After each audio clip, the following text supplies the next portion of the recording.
अपन अपनी class start करते हैं। लास्ट क्लास में अपन लोगों ने बोला था कि इन डिफरेंट डिफरेंट रीजन्स जो मेजरिंग सिस्टम थे वो डिफरेंट थे। कहीं पर मास किलोग्राम में मेजर होता था, कहीं पाउंड में मेजर होता था, कहीं ग्राम में मेजर होता था और कहीं किसी अदर यूनिट्स के अंदर मेजर होता था। Similarly for length and time. तो उस वजह से क्या होता था कि जब कोई पर्सन एक कंट्री से दूसरी कंट्री, एक रीजन से दूसरे रीजन में जाता था तो उसको मेजरमेंट करने में प्रॉब्लम क्रिएट होती थी। That's why as you know 1959 के अंदर जो पूरी दुनिया के जितने भी साइंटिस्ट लोग थे उन्होंने एक मीटिंग को अरेंजमेंट किया और उस मीटिंग के अंदर उन्होंने एक न्यू मेजरिंग सिस्टम अडॉप्ट किया जिसको अपन क्या बोलते हैं SI सिस्टम। जिसको हम क्या बोलते हैं SI सिस्टम। तो उन्होंने बोला कि दुनिया में अभी तक जो डिफरेंट मेजरिंग सिस्टम है, इन डिफरेंट मेजरिंग सिस्टम को फिनिश कर दें और अब इन होल वर्ल्ड एक ही मेजरिंग सिस्टम अपन फॉलो करते हैं। तो उन्होंने कहा कि हम इस नए मेजरिंग सिस्टम को नाम देंगे सिस्टम इंटरनेशनल, एब्रिविएशन में क्या बन जाएगा SI सिस्टम। अब इस सिस्टम में जब साइंटिस्ट लोग बैठे तो उन्होंने कहा कि यार अभी तक तो हम लोग केवल तीन ही फंडामेंटल क्वांटिटीज लेते थे, मास, लेंथ और टाइम, और रेस्ट क्वांटिटीज को इनके फॉर्म में एक्सप्रेस करते थे। लेकिन पता लगा बहुत सारी क्वांटिटियों को इनके फॉर्म में एक्सप्रेस करना पॉसिबल नहीं था।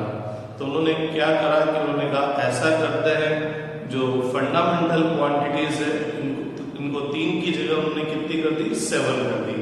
साथ ही साथ अभी तक फिजिकल क्वांटिटी को दो पार्ट में डिवाइड किया था, फंडामेंटल और डिराइव्ड क्वांटिटी में। लेकिन इन्होंने कहा नहीं, आज से हम फिजिकल क्वांटिटी को तीन पार्ट में डिवाइड करेंगे, फंडामेंटल, डिराइव्ड और सप्लीमेंट्री क्वांटिटीज। ठीक है, तो इन ऐसा system physical quantity divide into 3 categories. First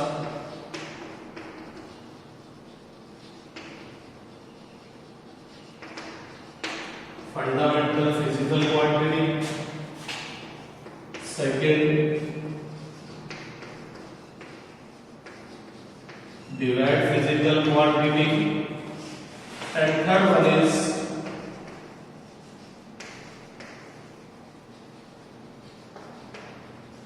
supplementary physical quantity.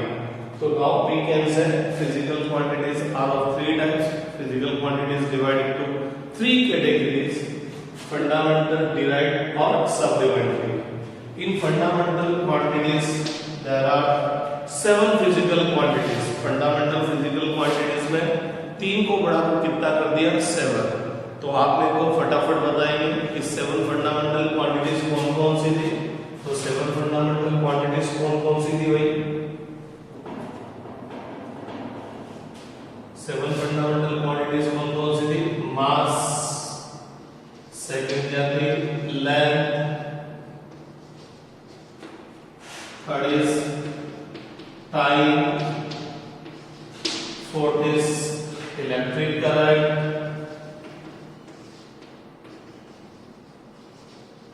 Temperature, sixth luminous,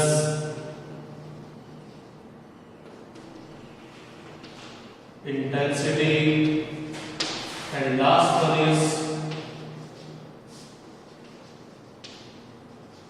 quantity of substance.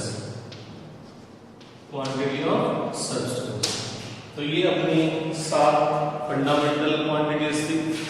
तो फंडामेंटल क्वांटिटीज है बोले तो फिजिकल क्वांटिटीज है। फंडामेंटल क्वांटिटीज का मैं डेफिनेशन वापस रिपीट कर दूं, those quantities which are independent of each other and these quantity can be expressed themselves, means ये quantities एक दूसरे पर डिपेंड नहीं करेगी, साथ साथ इन quantities को आप इन्हीं के फॉर्म में रिप्रेजेंट करेंगे। इस बात का मतलब समझ लीजिएगा, मैं बार बार क्यों बोलता हूँ, क्योंकि ऐसा कोई हार्ड एंड फास्ट रूल नहीं कि ये साथ के साथ ही फंडामेंटल क्वांटिटीज लें, आप और कोई दूसरा सेट ऑफ फिजिकल क्वांटिटी को भी फंडामेंटल क्वांटिटीज दे सकते थे, लेकिन बस अपन उसी सेट को फंडामेंटल क्वांटिटी लेंगे जो एक दूसरे पर डिपेंड नहीं करती हो और अदर क्वांटिटीज को उनके फॉर्म में रिप्रेजेंट किया जा सके। साथ ही साथ फंडामेंटल क्वांटिटीज को आप अदर क्वांटिटीज के फॉर्म में रिप्रेजेंट नहीं करेंगे। मींस मास को आप लेंथ, फोर्स,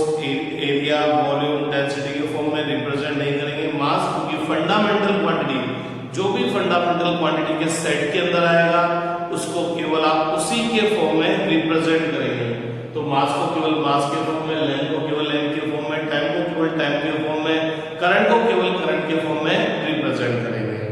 अब चूंकि ये 7 फंडामेंटल क्वांटिटीज है, बोले तो फिजिकल क्वांटिटीज है, और फिजिकल क्वांटिटीज है तो इनके क्या होंगे, यूनिट होंगे। तो फंडामेंटल क्वांटिटी की यूनिट्स को अपन क्या बोल देंगे, फंडामेंटल यूनिट्स। फंडामेंटल यूनिट्स बोले तो जिनको आप अदर यूनिट्स के फॉर्म में रिप्रेजेंट नहीं करेंगे, इन्हीं को केवल इन्हीं के फॉर्म में रिप्रेजेंट किया जाएगा। मींस क्या होगा, मास के यूनिट को आप किसी अदर यूनिट्स में के फॉर्म में रिप्रेजेंट नहीं करेंगे। यूनिट ऑफ मास डायरेक्ट होगा, मास की यूनिट को आप न्यूटन, जूल, कूलॉम, एम्पियर के फॉर्म में रिप्रेजेंट नहीं करेंगे, क्योंकि मास फंडामेंटल है तो इसका यूनिट डायरेक्ट गिवन होगा। तो मेरे को फटाफट बता दो, यूनिट ऑफ मास क्या होगा, किलोग्राम। यूनिट ऑफ लेंथ क्या होगा, मीटर। यूनिट ऑफ टाइम क्या होगा, सेकंड। ये डायरेक्ट इसलिए बोल रहा हूं क्योंकि इनकी यूनिट फंडामेंटल यूनिट है। यूनिट ऑफ करंट अपन ने बोला था ampere. Unit of temperature kelvin, represent by capital K. Unit of current represent by capital K. Unit of luminous intensity बोले तो candela, and unit of quantity of substance बोले तो मोल। तो ये 7 फंडामेंटल क्वांटिटीज है, और जो सप्लीमेंट्री क्वांटिटीज है वो केवल क्या होती है, दो सप्लीमेंट्री क्वांटिटी ओनली। एक है सिंपल एंगल और दूसरी है सॉलिड एंगल। सॉलिड एंगल हम बचपन से पढ़ते आ रहे हैं कि एंगल क्या चीज होता है। सॉलिड एंगल शायद नाम पहली बार सुना होगा, किसी दिन इसको ढंग से डिस्कस करेंगे, अभी मैं समझाऊंगा। तभी आपका लेवल उस लेवल पर आप नहीं है कि अभी आप इसको समझ सकें। थोड़ा 2-4 महीने बाद आपका दिमाग जब ओपन होगा तब अपन इसको सॉलिड एंगल को भी कभी समझेंगे। तो 7 फंडामेंटल क्वांटिटीज है और 2 सप्लीमेंट्री क्वांटिटीज है। सप्लीमेंट्री क्वांटिटी है तो बी क्या है, फिजिकल क्वांटिटी, तो इनका भी यूनिट होगा। एंगल का यूनिट क्या बोला गया, रेडियन। एंगल का यूनिट क्या बोला गया, रेडियन। शॉर्टकट में अपन आरएडी लिखते हैं। तो जब अपन यूनिट ऑफ एंगल की बात करते हैं तो अपने प्रैक्टिस में डिग्री बोलते हैं, जनरली 10 डिग्री 20 डिग्री, लेकिन इन ऐसा सिस्टम यूनिट ऑफ एंगल क्या है, रेडियन। तो अगर आपको डिग्री में गिवन है तो आपको उसको रेडियन में कन्वर्ट करना आना चाहिए, वो आप 9th में सीख कर आए हैं। एक होता है सॉलिड एंगल। सॉलिड एंगल का जो यूनिट है वो है steradian. Unit of solid angle क्या है भैया, स्टेरेडियन। ठीक है, इसको रिप्रेजेंट करेंगे बाय ऐसा।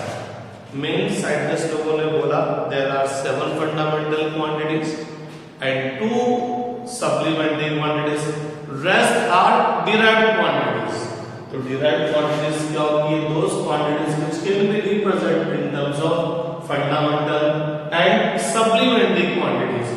तो इन क्वांटिटीज को अपन क्या करेंगे, फंडामेंटल और सप्लीमेंट्री क्वांटिटीज के फॉर्म में रिप्रेजेंट करेंगे।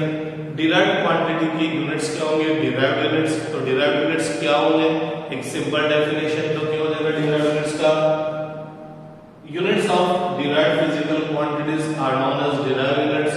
और दूसरा डेफिनेशन क्या होगा, those units which can be represent in terms of fundamental and supplementary units. तो डिराइव्ड यूनिट्स क्या होंगे, जिनको हम फंडामेंटल यूनिट और सप्लीमेंट्री यूनिट्स के फॉर्म में रिप्रेजेंट करेंगे। तो ये 7 फंडामेंटल क्वांटिटी थी, क्योंकि ये फंडामेंटल क्वांटिटी थी तो इनकी यूनिट डायरेक्ट आपको पता थे, इनके यूनिट डायरेक्ट गिवन होंगे। इनकी यूनिट्स को आप अदर यूनिट्स के फॉर्म में रिप्रेजेंट नहीं करेंगे। ठीक है, ये दो सप्लीमेंट्री क्वांटिटी, इनकी यूनिट भी डायरेक्ट गिवन होंगे। अब अगर आपको डिराइव्ड क्वांटिटी की यूनिट फाइंड आउट करना है तो डिराइव्ड क्वांटिटी को सबसे पहले अपन क्या करेंगे, फंडामेंटल क्वांटिटी के फॉर्म में रिप्रेजेंट करेंगे और फिर फंडामेंटल क्वांटिटी का यूनिट राइट डाउन कर देंगे तो डिराइव्ड क्वांटिटी का यूनिट आपको ऑक्टेन हो जाएगा। तो अब थोड़े बहुत एग्जांपल देखते हैं कि आखिरकार अपन डिराइव्ड क्वांटिटी की यूनिट्स कैसे फाइंड आउट करेंगे। वैसे अपन बचपन से करता है, ऐसे कोई खास बात नहीं है। अपन स्पीड का यूनिट फाइंड आउट करता है, एरिया का यूनिट फाइंड आउट करता है, लेकिन आज हम प्रॉपर एक मेथड देखेंगे जिसके थ्रू अपन डिराइव्ड क्वांटिटीज का यूनिट्स कैसे फाइंड आउट करेंगे। तो फंडामेंटल यूनिट तो डायरेक्ट पता है, सप्लीमेंट्री की भी डायरेक्ट पता है, तो अब डिराइव्ड क्वांटिटी का यूनिट कैसे फाइंड आउट करेंगे वो अपन देखते हैं।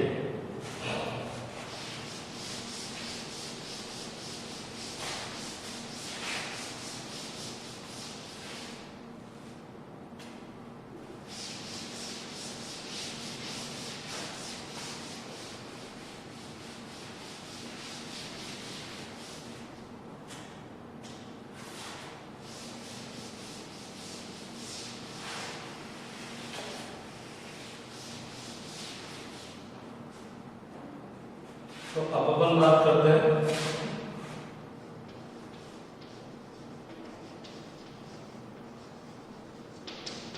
Derived unit. डिराइव्ड यूनिट का मतलब units of derived physical quantity. Fundamental के यूनिट्स डायरेक्ट गिवन है, सप्लीमेंट्री का भी डायरेक्ट गिवन है, तो डिराइव्ड का कैसे फाइंड आउट करेंगे। तो सबसे पहले इसके अंदर अपन बात करते हैं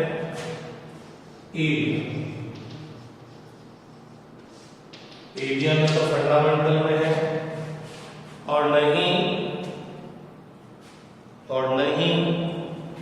सप्लीमेंट्री क्वांटिटी में। तो एरिया का यूनिट कैसे फाइंड आउट करेंगे। तो डिराइव्ड क्वांटिटी क्या होती है, those quantities which can be represent in terms of fundamental quantities. अब मैं एक और बोल सकता हूं एंड सप्लीमेंट्री क्वांटिटीज। तो डिराइव्ड क्वांटिटीज की यूनिट्स को हम किसके में रिप्रेजेंट करेंगे, in terms of fundamental units. तो जिस भी डिराइव्ड क्वांटिटी का यूनिट आपको फाइंड आउट करना है, सबसे पहले आप उस डिराइव्ड क्वांटिटी को एक्सप्रेस कीजिए इन टर्म्स ऑफ फंडामेंटल क्वांटिटी। ठीक है, तो अगर मेरे को एरिया का यूनिट फाइंड आउट करना है तो एरिया का एक ऐसा फॉर्मूला मेरे को देखना पड़ेगा जिसमें केवल क्या आती है, फंडामेंटल क्वांटिटीज आती है। तो मेरे को एरिया का एक सबसे सिंपल फॉर्मूला याद आता है, area of rectangle length multiply by breadth. तो एरिया का क्या फॉर्मूला होगा, इसके इक्वल होगा लेंथ मल्टीप्लाई बाय ब्रेड्थ। तो मैंने एरिया को राइट डाउन किया इन terms of fundamental quantities. Length fundamental quantities है, ब्रेड्थ को बोले तो लेंथ ये भी फंडामेंटल क्वांटिटीज है। तो यूनिट ऑफ एरिया किसके इक्वल होगा, unit of length multiply by unit of breadth. तो सबसे पहले किसी भी डिराइव्ड क्वांटिटी का आपको यूनिट फाइंड आउट करना है, तो सबसे पहले मैं उस डिराइव्ड क्वांटिटी को फंडामेंटल क्वांटिटी के फॉर्म में एक्सप्रेस करूंगा। अब मेरे को इसका यूनिट, इस फिजिकल क्वांटिटी का यूनिट फाइंड आउट करना है, तो मैं क्या करूंगा, ये लेंथ और ब्रेड्थ दी, इन दोनों के यूनिट से इसको क्या कर दूंगा, मल्टीप्लाई कर दूंगा, क्योंकि एरिया का लेंथ मल्टीप्लाई बाय ब्रेड्थ। तो एरिया का यूनिट फाइंड आउट करने के लिए unit of length multiply by unit of breadth आ जाएगा। तो यूनिट ऑफ एरिया क्या होगा, यूनिट ऑफ लेंथ का यूनिट क्या होता है मीटर, ब्रेड्थ भी क्या है metre, metre multiply by metre क्या होगा, मीटर स्क्वायर हो जाएगा। गजब की बात क्या है कि बहुत से बच्चे सोचते हैं कि मैंने एरिया का formula length multiply by breadth दिया है, तो ये केवल जो यूनिट आया है वो केवल एरिया के, सॉरी ये यूनिट जो आया वो केवल किसका आया है, रेक्टेंगल के एरिया का यूनिट आया। नहीं भैया, ये यूनिट चाहे मैंने रेक्टेंगल का एरिया का फॉर्मूला यूज किया है, मैंने एरिया का जो फॉर्मूला यूज किया वो किसके लिए यूज किया, फॉर रेक्टेंगल। लेकिन इस फॉर्मूले के थ्रू जो मैंने यूनिट फाइंड आउट किया एरिया का, वो अदर सरफेस के एरिया के लिए भी एप्लीकेबल है। मींस एरिया चाहे रेक्टेंगल का हो, चाहे ट्रायंगल का हो, चाहे सर्कल का हो, चाहे स्फीयर का हो, चाहे किसी भी आर्बिट्रेरी स्पेस का हो, इन ऐसा सिस्टम यूनिट ऑफ एरिया क्या होगा? Metre square. आप इस चीज पर मत चल जाना कि सर ने तो रेक्टेंगल का फॉर्मूला लिखा है कि एरिया ऑफ रेक्टेंगल का फॉर्मूला लिखा है और उससे एरिया का यूनिट फाइंड आउट किया है। मींस आप ये मत सोचना कि ये जो यूनिट ऑफ एरिया वो रेक्टेंगल का ये नहीं, ये सभी टाइप के सरफेस के एरिया का ऐसा सिस्टम में यूनिट है। For example area of triangle, area of triangle क्या होता है? Half multiply by base multiply by height, ये होता है। अब यूनिट ऑफ एरिया की बात करूंगा, तो एरिया के यूनिट ऑफ एरिया की बात करूंगा। अब चाहे एरिया ट्रायंगल का हो चाहे किसी का भी हो, है ना? तो एरिया का ट्रायंगल का जो एरिया हो गया है हाफ मल्टीप्लाई बाय, तो बच्चे सोचेंगे यूनिट ऑफ एरिया क्या होगा? Unit of half multiply by unit of breadth multiply by unit of height. तो गौर फरमाइएगा unit of half is just a number, it is not a physical quantity. 5, 10, 50, 100, 100, 200 इनका कोई यूनिट नहीं होता, नंबर का कोई भी यूनिट नहीं होता क्योंकि नंबर कोई फिजिकल क्वांटिटी नहीं है, ठीक है ना? तो यूनिट ऑफ हाफ का कोई भी यूनिट नहीं होगा, मींस नंबर्स आर यूनिटलेस। जो भी नंबर होंगे 2, 3, 4, 10, 2.9, 10.6 जितने भी नंबर होंगे वो यूनिटलेस होंगे, और यूनिटलेस होंगे तो उसका यूनिट कितना होगा? यूनिट ऑफ बेस बोले तो लेंथ ऑफ बेस का यूनिट क्या हो जाएगा? मीटर। हाइट का यूनिट भी क्या हो जाएगा? मीटर मल्टीप्लाई बाय मीटर क्या हो जाएगा? Metre square. तो किसी भी क्वांटिटी का जब अपन यूनिट फाइंड आउट कर रहे हैं उसका यूनिट जो आप फॉर्मूला यूज कर रहे हैं उस पर डिपेंड नहीं करेगा। आप किसी भी फॉर्मूले के थ्रू उसका यूनिट फाइंड आउट कर लीजिए, सेम है। यूनिट ऑफ सर्कल का यूनिट ऑफ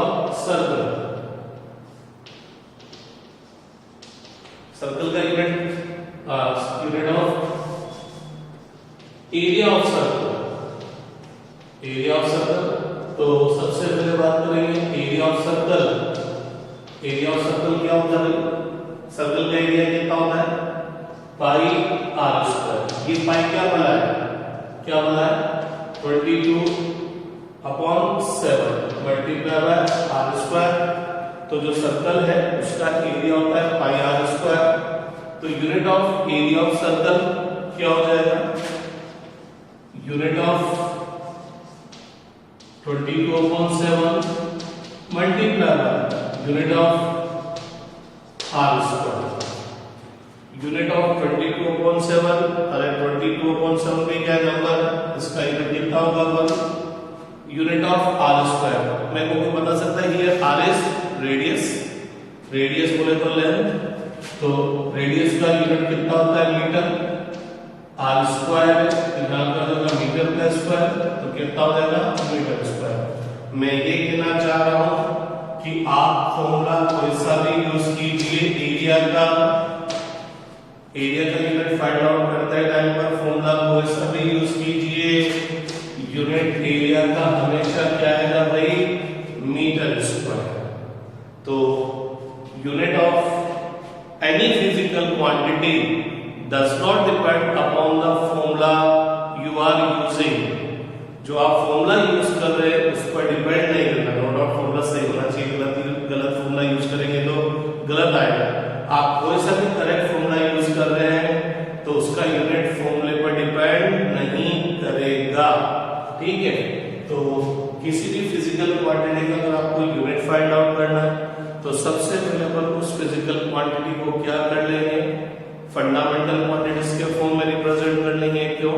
क्योंकि मैं फंडामेंटल क्वांटिटीज के यूनिट्स जानता हूं, तो उसको सबसे पहले फंडामेंटल क्वांटिटीज के फॉर्म में रिप्रेजेंट कर लेंगे, फिर उन फंडामेंटल क्वांटिटीज का यूनिट राइट डाउन कर लेंगे, तो उस फिजिकल क्वांटिटी का यूनिट आपको ऑब्टेन हो जाएगा।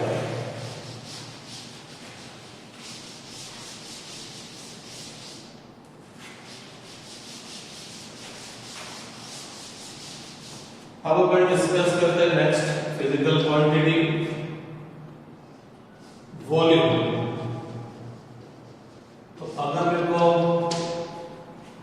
वॉल्यूम का यूनिट चाहिए तो सबसे पहले मैं वॉल्यूम का कोई ना कोई फॉर्मूला राइट डाउन करूंगा इन टर्म्स ऑफ फंडामेंटल क्वांटिटीज। तो ऐसा कोई फॉर्मूला जो बहुत इजी हो तो शायद मेरे को याद आता है वॉल्यूम ऑफ क्यूबॉइड। तो वॉल्यूम ऑफ क्यूबॉइड क्या होता है? Length multiply by breadth multiply by height. तो यूनिट ऑफ वॉल्यूम क्या हो जाएगा? यूनिट ऑफ वॉल्यूम क्या हो जाएगा? Unit of length. Unit of length क्या होता है? Metre multiply by unit of breadth. Breadth भी लेंथ है मीटर। यूनिट ऑफ हाइट बोले तो मीटर। तो metre multiply by metre multiply by metre क्या हो गया? Metre cube. तो मैं फिर अगेन बोलूंगा वॉल्यूम का यूनिट मैंने फाइंड आउट किया by using volume of cuboid. लेकिन आप दुनिया में किसी भी चीज का वॉल्यूम फाइंड आउट करेंगे तो वॉल्यूम का यूनिट क्या आएगा? Metre cube. मींस आप यूनिट ऑफ वॉल्यूम का फॉर्मूला चाहे क्यूबॉइड का यूज करें, चाहे स्फीयर का यूज करें, चाहे क्यूब सिलेंडर का यूज करें, चाहे कौन का यूज करें, किसी भी शेप का आप वॉल्यूम का फॉर्मूला यूज करेंगे लेकिन यूनिट हमेशा क्या आएगा? Metre cube. आप घर पे बैठ के एक बार यूज कर सकते हैं कि भाई volume of sphere 4/3 pi r cube, volume of cylinder pi r square h, volume of cone 1/3 pi r square h. आप फाइंड आउट कीजिएगा उसका यूनिट क्या आएगा? हमेशा मीटर क्यूब आएगा। तो जो यूनिट है वो अपन जो फॉर्मूला यूज करें उस पर डिपेंड नहीं करता है। यूनिट हमेशा किस पर डिपेंड करेगा? Physical quantity. आप फिजिकल क्वांटिटी का फॉर्मूला चाहे कोई सा भी यूज कर लें। नेक्स्ट बात करते हैं डेंसिटी। डेंसिटी नाम सुना सुना सा लगता होगा, बचपन में पढ़ा हुआ डेंसिटी। तो डेंसिटी क्या होता है? मास पर यूनिट वॉल्यूम। मास पर यूनिट वॉल्यूम। तो डेंसिटी का फॉर्मूला बनता है mass upon volume. Mass upon volume. 10 minute पहले तक तो मैं केवल 7 फंडामेंटल क्वांटिटी की यूनिट जानता था और 2 सप्लीमेंट्री क्वांटिटी की यूनिट जानता था। Mass, length, time, current, temperature, luminosity, density, quantity और सब्सटेंस। इन 7 के जानता था। 2 सप्लीमेंट्री क्वांटिटी की जानता था, एंगल एंड सॉलिड। लेकिन मेरी नॉलेज धीरे धीरे इंप्रूव होती जा रही और अब मैं 7 के उन 7 को 2 के बाद एरिया का भी मेरे को यूनिट पता है मीटर स्क्वायर, वॉल्यूम का भी यूनिट पता है मेरे को मीटर क्यूब। तो अगर मेरे को डेंसिटी का यूनिट फाइंड आउट करना है तो डेंसिटी का फॉर्मूला मिलेगा मास अपॉन वॉल्यूम। तो मैं मास का भी यूनिट जानता हूँ, वॉल्यूम का भी यूनिट जानता हूँ। तो इसका मतलब अब मेरे को इस डेंसिटी को फंडामेंटल क्वांटिटीज के फॉर्म में रिप्रेजेंट करने की जरूरत नहीं है। गौर फरमाना, मास तो फंडामेंटल है लेकिन वॉल्यूम फंडामेंटल क्वांटिटी नहीं है। वॉल्यूम डिराइव्ड क्वांटिटी है लेकिन अब मैं डिराइव्ड क्वांटिटी वॉल्यूम का भी यूनिट जानने लग गया हूँ। इस वजह से अब मेरे को मास को पूरी तरह से फंडामेंटल क्वांटिटी में रिप्रेजेंट करने का रिक्वायरमेंट नहीं है। तो unit of density, unit of density किसके इक्वल होगा? Unit of mass upon unit of volume. Unit of mass upon unit of volume. Unit of mass, mass तो फंडामेंटल क्वांटिटी है, इसका यूनिट क्या होता है? किलोग्राम। और यूनिट ऑफ वॉल्यूम जस्ट अभी अपन फाइंड आउट कर आ रहे हैं, क्या है? Metre cube. तो अब अपन बोल सकते हैं यूनिट ऑफ डेंसिटी क्या होगा? किलोग्राम पर मीटर क्यूब। नेक्स्ट बात करते हैं स्पीड और वेलोसिटी। स्पीड और वेलोसिटी एक्चुअल देखा जाए तो 2 डिफरेंट क्वांटिटीज है लेकिन इनका यूनिट सेम होता है। इस वजह से मैं इनको साथ ले रहा हूं, स्पीड और वेलोसिटी। इसका जो फॉर्मूला होता है वो क्या होता है? Distance upon time. आप लोग 9th क्लास में स्टडी करके आए होंगे। Distance travel by particle in 1 second is called speed and displacement travel by particle in 1 second is called velocity. तो फॉर्मूला ऑलमोस्ट सेम है। डिस्टेंस अपॉन टाइम, तो unit of speed और velocity क्या बन जाएगा, unit of distance, unit of distance upon unit of time. Unit of distance, distance बोले तो length, metre, time, time fundamental quantity है तो क्या बन गया, मीटर पर सेकेंड। तो ये तो टिप्स पे होने चाहिए, आगे जाकर जिस तरह से उनको पता होता है कि मास का यूनिट किलोग्राम, लेंथ का यूनिट मीटर होता है, उसी तरह से उनको डायरेक्ट टेस्ट में होना चाहिए कि यूनिट ऑफ स्पीड और वेलोसिटी क्या होगा, मीटर पर सेकेंड। अब हम आगे डिस्कस करते हैं फिर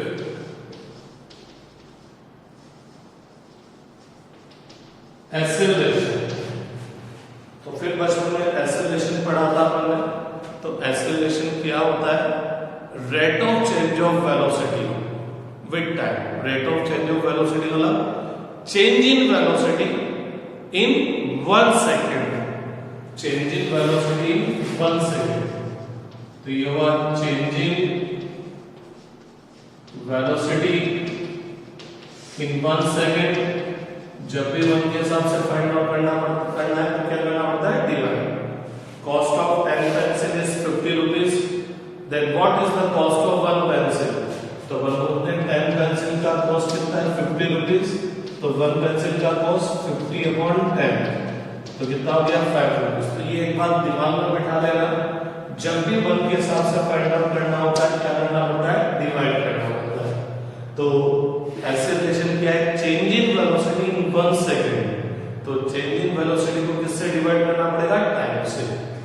acceleration a equal to change in velocity, let initial velocity is v1 और after time t velocity becomes v2। तो चेंज इन वेलोसिटी कितना हो गया, v2 माइनस v1 और टाइम कितना हो गया, t।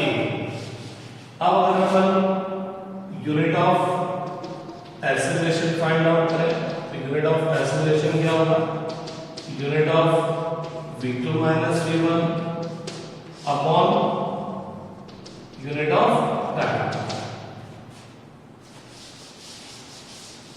Unit of v2 minus v1 क्या होगा,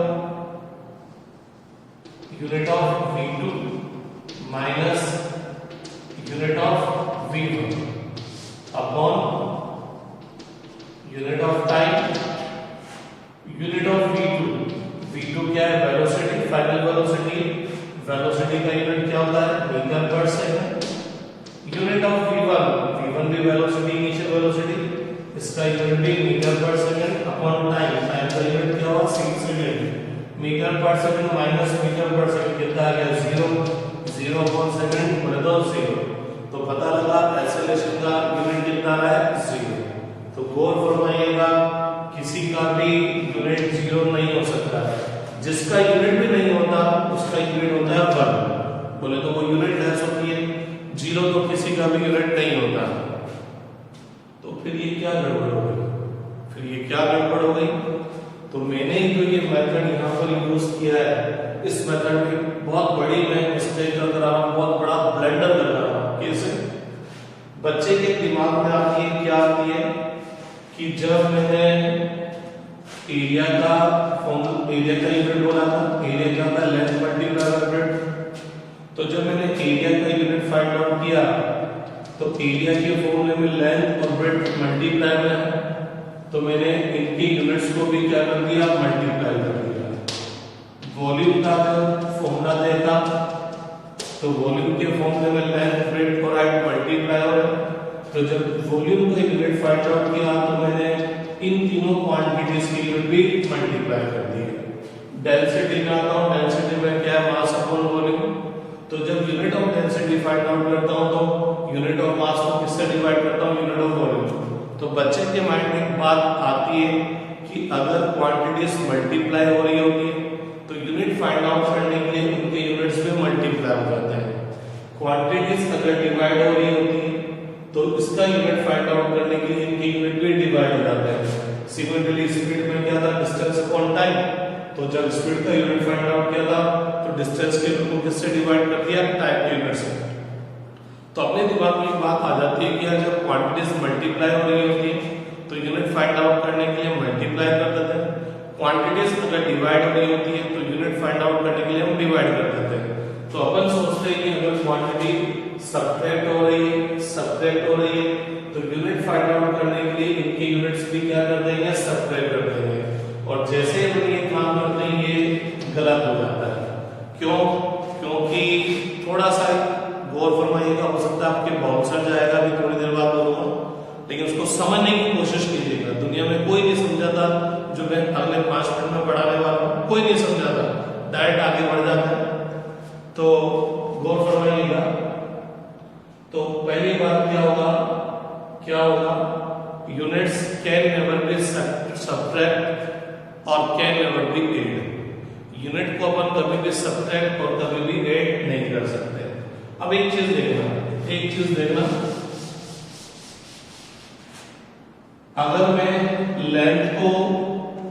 लेंथ से ब्रेड्थ भी लेंथ है, length physical fundamental quantity, breadth भी फंडामेंटल क्वांटिटी, लेंथ को लेंथ से मल्टीप्लाई किया तो जो मेरे पास फिजिकल क्वांटिटी है वो लेंथ नहीं है, एक डिफरेंट टाइप की फिजिकल क्वांटिटी आ गई, एरिया और लेंथ अलग अलग होते हैं।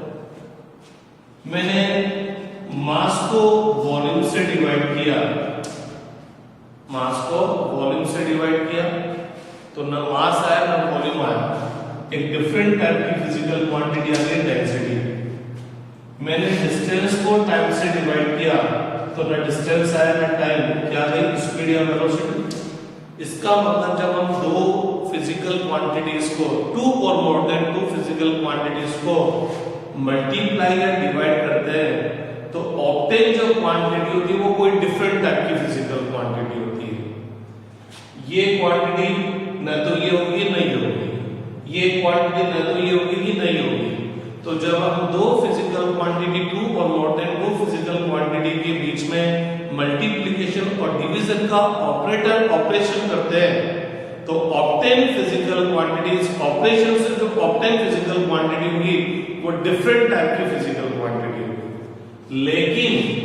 लेकिन let us suppose A 10 metre, B 5 metre, A 10 metre, B 5 metre.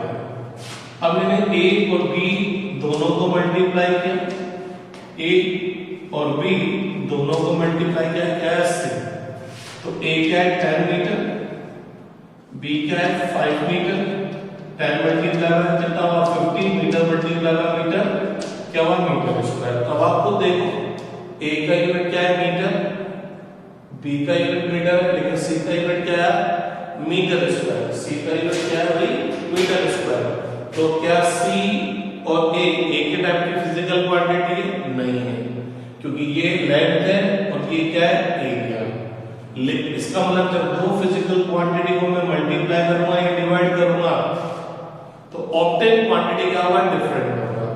लेकिन अगर मैं A और B दोनों को ऐड करता हूं और लेटेस्ट सपोज एक क्वांटिटी आता है D, देखिए क्या होता है, A 10 metre, B 5 metre, metre common आ गया, 10 प्लस 5 कितना हुआ 15 मीटर।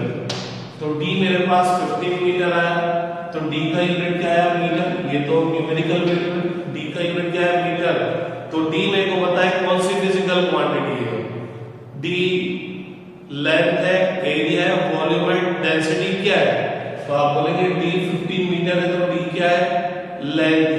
इसका मतलब पता है क्या लगा, लेंथ को लेंथ से 8 मल्टीप्लाई किया तो लेंथ नहीं आया, लेकिन लेंथ में लेंथ 8 किया तो क्या आया, लेंथ।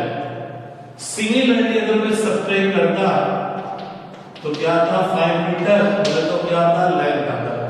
मींस जब दो फिजिकल क्वांटिटीज को मल्टीप्लाई डिवाइड करते हैं तो ऑब्टेन क्वांटिटी डिफरेंट होता है, लेकिन जब दो फिजिकल क्वांटिटी को ऐड या सब्ट्रैक्ट करते हैं तो ऑब्टेन क्वांटिटी भी क्या होता है, सेम होता है। अब एक और गजब की बात बता रही, क्या बता रही, देखो पहली बात तो एक बात बता रखी कि ये 10 मीटर था, ये 5 मीटर था, तो ये 15 मीटर आया। बोले तो ये क्या है, लेंथ है।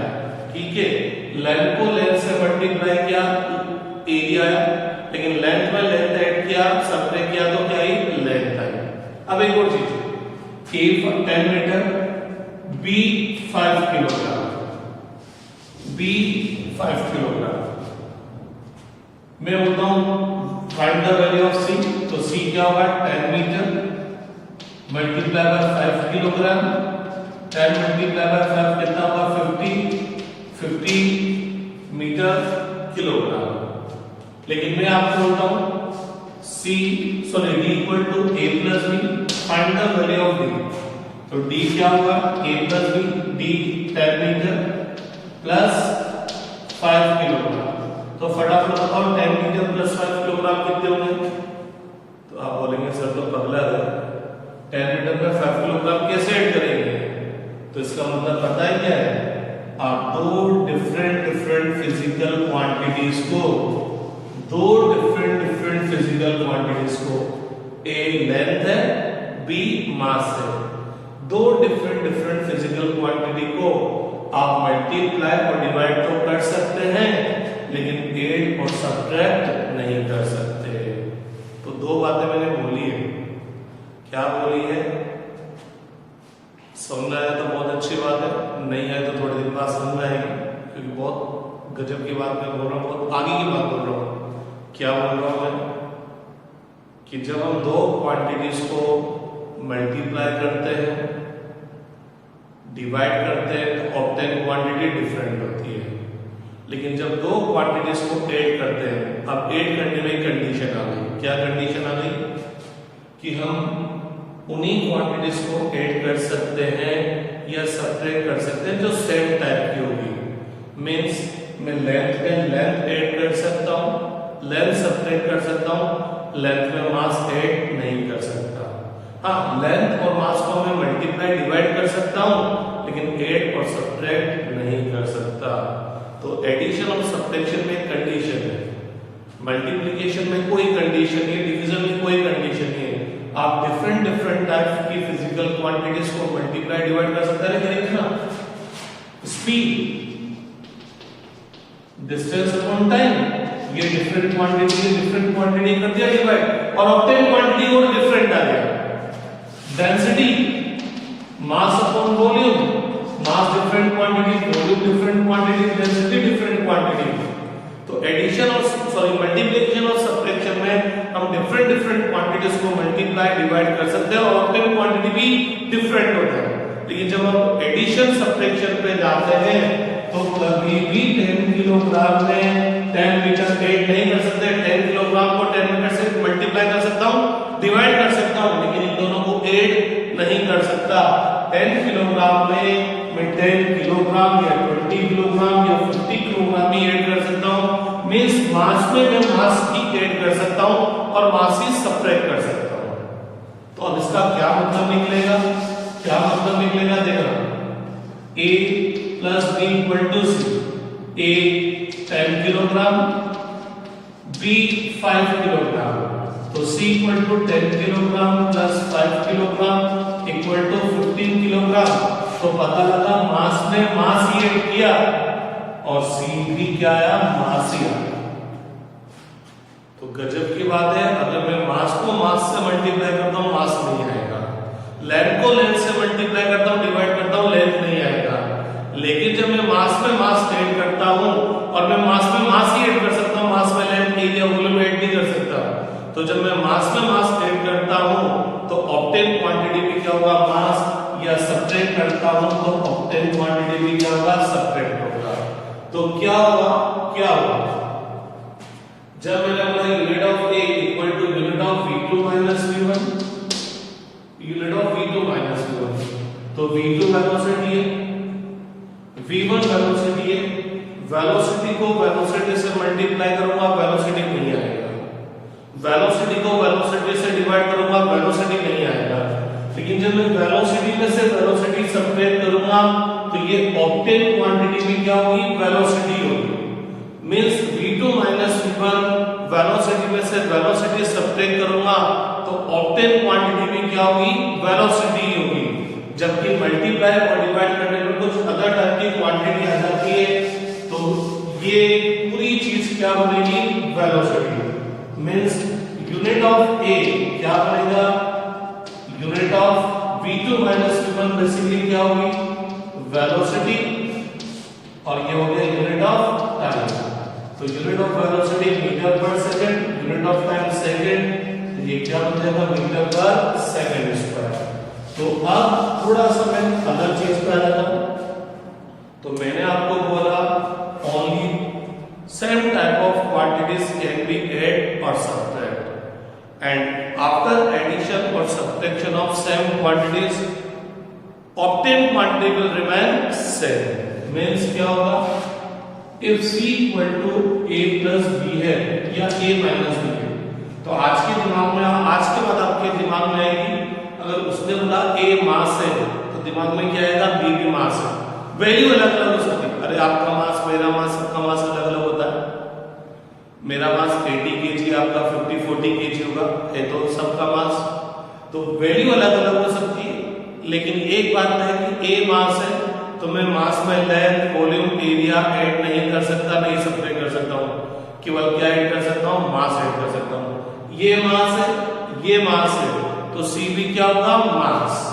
तो जब भी दो फिजिकल क्वांटिटी या more than two physical quantity add या सब्ट्रैक्ट होगी तो इनके यूनिट्स फाइंड आउट करने पर, इनके यूनिट्स फाइंड आउट करने के लिए अपन यूनिट्स को ऐड और सब्ट्रैक्ट नहीं करेंगे। Means unit of c will not equal to unit of a plus minus unit of c। ये मेथड गलत है। हाँ, अगर c equal to a multiply by b और a अपॉन b है तो यूनिट ऑफ c क्या होगा, unit of a multiply by unit of b और यूनिट of a upon unit of b। अगर ये दोनों मल्टीप्लाई करके यूनिट मल्टीप्लाई हो जाएंगे, डिवाइड हो जाएंगे तो यूनिट भी डिवाइड हो जाएंगे। लेकिन एडिशन और सब्ट्रैक्शन में इनके यूनिट्स ना तो ऐड होंगे ना ही सब्ट्रैक्ट होंगे। तो बात आती है फिर c के यूनिट हम कैसे फाइंड आउट करेंगे, कॉमन सेंस से। कैसे, क्योंकि आपने बोला सेम टाइप की फिजिकल क्वांटिटी को आप ऐड और सब्ट्रैक्ट कर सकते हैं। क्यों, मास में आप केवल मास ऐड कर सकते हो, लेंथ में लेंथ ऐड कर सकते हो, टाइम में टाइम आप कभी ऐड कर सकते हो। 10 किलोग्राम प्लस 10 सेकंड मैं तो नहीं कर सकता भैया, मैं नहीं कर सकता। मैं 10 किलोग्राम में 10 किलोग्राम ऐड कर सकता हूँ, 10 सेकंड में 10 सेकंड ऐड कर सकता हूँ, तो टाइम में टाइम ऐड कर सकता हूँ, मास में मास ऐड कर सकता हूँ। तो जैसे ही इक्वेशन में c equal to a plus b या a माइनस b आया तो दिमाग में फटाफट बात आएगी कि यार वही क्वांटिटी को अपन ऐड सब्ट्रैक्ट कर सकते हैं जो सेम टाइप की होगी। सेम टाइप की होने का मतलब उनका यूनिट क्या होगा, सेम होगा। तो जो यूनिट a का होगा और वो यूनिट b का होगा। और गजब की बात क्या है, जब आप सेम टाइप की क्वांटिटी को ऐड कर रहे हैं तो ऑब्टेन क्वांटिटी भी सेम टाइप की होगी। जब 10 सेकंड में 10 सेकंड ऐड करेंगे तो ऑब्टेन क्वांटिटी भी 20 सेकंड आएगा, मतलब तो टाइम आएगा। 10 किलोग्राम में 5 किलोग्राम ऐड करेंगे तो ऑब्टेन क्वांटिटी भी मास होगा। मींस मास में मास ऐड करेंगे, मास आएगा। टाइम में टाइम ऐड करेंगे, सब्ट्रैक्ट करेंगे, टाइम आएगा। ये बात जरूरी है, टाइम को टाइम से मल्टीप्लाई करेंगे टाइम नहीं आएगा। तो कॉमन सेंस से फाइंड आउट करेंगे। कैसे, a और b ऐड किया, ऑब्टेन क्वांटिटी c हुआ, तो इसका मतलब a और b ऐड कर रहे हैं तो इसका मतलब क्या होगा, जो यूनिट a का है वो यूनिट b का है, क्योंकि दोनों सेम टाइप की क्वांटिटी। और जब दोनों सेम टाइप की क्वांटिटी है, इन दोनों को ऐड करें तो ऑब्टेन क्वांटिटी भी सेम टाइप की होगी। Means if a is mass तो अपना पता है b is mass, c also mass. तो a b और c जब तीनों मास हो गए तो तीनों का यूनिट क्या होगा, सेम होगा। तो अपन बोल सकते हैं unit of c equal to unit of a equal to unit of b। तो इसका मतलब जब क्वांटिटीज ऐड और सब्ट्रैक्ट हो गई होगी तो इस ऑपरेशन के थ्रू ऑब्टेन होने वाली क्वांटिटी का यूनिट इनके यूनिट्स ऐड और सब्ट्रैक्ट करके नहीं फाइंड आउट कर सकते, या यूं बोलो units can never be add और subtract, units can only be multiply and divide. Units को आप ऐड और सब्ट्रैक्ट नहीं कर सकते, मल्टीप्लाई और डिवाइड जरूर कर सकते हैं। तो जब किसी फॉर्मूले में हमने देखा क्या यूनिट्स ऐड या सब्ट्रैक्ट हो रही है तो ऑब्टेन क्वांटिटी का यूनिट कैसे फाइंड आउट करेंगे, फिर बोलूंगा कॉमन सेंस से फाइंड आउट करेंगे, क्योंकि ये दोनों ऐड हो रही है तो दिमाग में फटाफट आना चाहिए दोनों सेम टाइप की फिजिकल क्वांटिटी, और जब ये दोनों सेम टाइप की फिजिकल क्वांटिटी है तो इनके ऐड और सब्ट्रैक्शन से ऑब्टेन क्वांटिटी भी सेम टाइप की होगी, इसका मतलब इन सबका यूनिट क्या होगा, सेम होगा। तो v2 माइनस v1, तो v2 वेलोसिटी v1 वेलोसिटी, तो जो यूनिट v2 का वही यूनिट v1 का, और वही यूनिट क्या होगा v2 माइनस v1 का। तो v2 माइनस v1 का यूनिट क्या हो गया मीटर पर सेकंड, तो एक्सेलरेशन का यूनिट हो गया मीटर पर सेकंड स्क्वायर। तो आज की क्लास है टीच करते हैं। आज की क्लास हो सकता है थोड़ी थोड़ी बाउंसर रही होगी, क्योंकि मैंने ऑलमोस्ट आईआईटी मेंस का लेवल का आपको पढ़ाया है, तो थोड़ा सा बाउंसर जाएगा, क्योंकि इतनी डिटेल में कोई 11